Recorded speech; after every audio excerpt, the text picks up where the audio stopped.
Abantu abasha bonke abakhona bafikile, ngixolise ngokufika late, bekhona meeting efana nayo le bengiyi-attendile, ngilalele inkinga zabantu.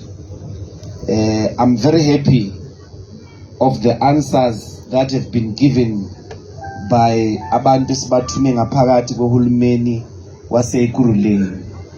Asiphathanga ngamandla wonke la eKuruleni, but we must fight that kulamandla amancane siwanikeziwe sikuqula impilo zabantu, so that our people feel ukuthi kungena i-EFF.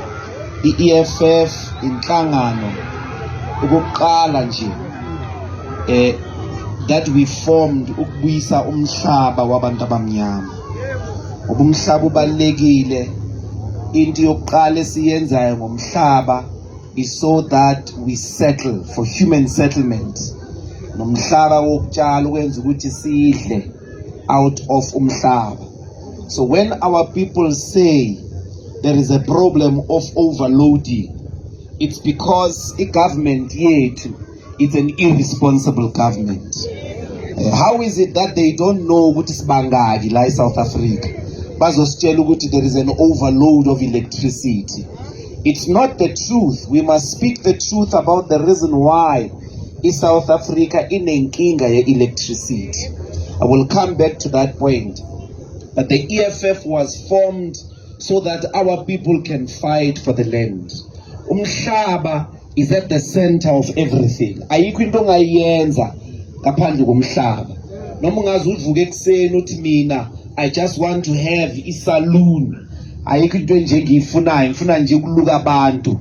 Uyobalukela kuphi? Kumele uthole izozo uyofuna kwenza kule emhlabeni. Everything starts and ends ngomhlaba. Njengoba sila sonke nathi siyobuyela emhlabeni. So we need the land as black people, particularly abantu abasha. Never allow anyone to convince you ukuthi umhlaba awubalulekanga. We need the land. When you go to where white people live, ngeke uyithole ingane estradeni zidlala noma yini because banamajarita amakhulu. But thina lokishi sazana ngokukhulela estradeni because the yards ezabantu abamnyama they are small, and then we grow there, then singene ngaphakathi kwazo sakha ama back room within a space that is already spaceless. Some of the white people own farms the size of Kwa Thema. Ifamily A1 ebhuneli lodwa owns a farm the size of the whole of the township.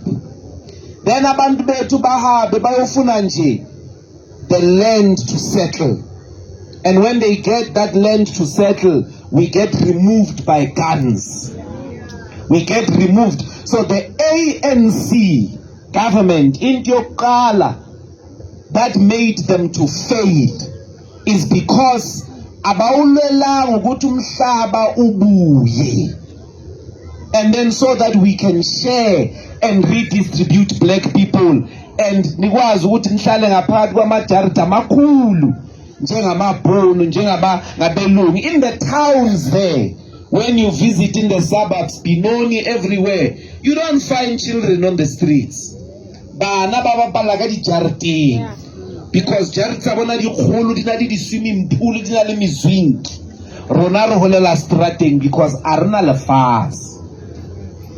The second purpose why we need the land is because we need to feed ourselves. Dijo South Africa is expensive because the farms that South Africa they belong to a few white people, and they are able to sit under a tree but decide or the price that dijo itlo babokai.